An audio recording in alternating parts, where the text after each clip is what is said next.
Hamas ने कहा है कि उसके शीर्ष नेता इस्माइल हनिया ईरान की राजधानी तेहरान में मारे गए हैं। बुधवार को हमास ने बयान जारी कर कहा कि तेहरान में जहां वो ठहरे हुए थे वहां पर इसराइल ने हमला किया और इस हमले में हनिया मारे गए। इस बारे में अभी तक इसराइल की ओर से कोई प्रतिक्रिया नहीं आई है। हमास के मुताबिक हनिया ईरान के नए राष्ट्रपति मसूद पेजेश्कियान के पदभार ग्रहण करने के समारोह में शामिल होने तेहरान आए थे। ईरान के इस्लामिक रेवोल्यूशनरी गार्ड कोर यानी IRGC के मुताबिक हनिया के साथ उनके एक सुरक्षाकर्मी भी मारे गए हैं। IRGC ने कहा कि इस घटना का कारण तुरंत पता नहीं चल पाया है, लेकिन जांच की जा रही है। हनिया के मारे जाने की पुष्टि ईरान के सरकारी मीडिया ने भी की है। अक्टूबर 2023 में हमास ने इजराइल पर हमला किया था।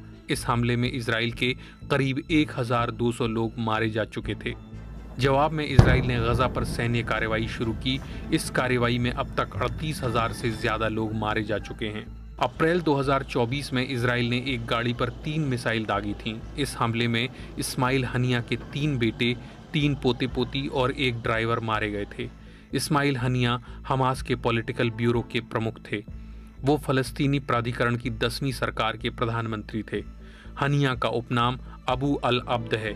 उनका जन्म फलस्तीनी शरणार्थी शिविर में हुआ था। इजराइल ने हनिया को 1989 में 3 साल के लिए कैद कर लिया था।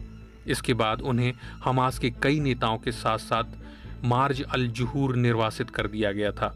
ये इजराइल और लेबनान के बीच एक नो मैंस लैंड है जहां वे 1 साल तक रहे। निर्वासन पूरा होने के बाद हनिया गजा लौट आए।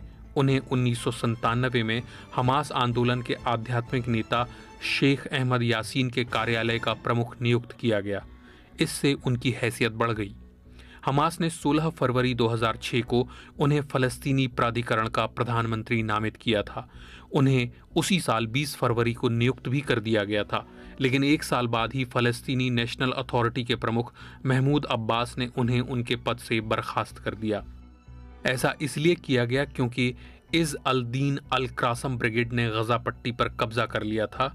उसने अब्बास के फतह आंदोलन के प्रतिनिधियों को निकाल दिया था। 1 हफ्ते तक चली लड़ाई में कई लोग मारे गए थे। हनिया ने अपनी बर्खास्तगी को असंवैधानिक बताते हुए खारिज कर दिया था। उनका कहना था कि उनकी सरकार अपने कर्तव्यों को जारी रखेगी और फलस्तीनी लोगों के प्रति अपनी जिम्मेदारियों को नहीं छोड़ेगी।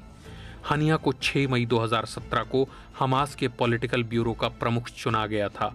अमेरिका के विदेश विभाग ने 2018 में हनिया को आतंकवादी घोषित किया था।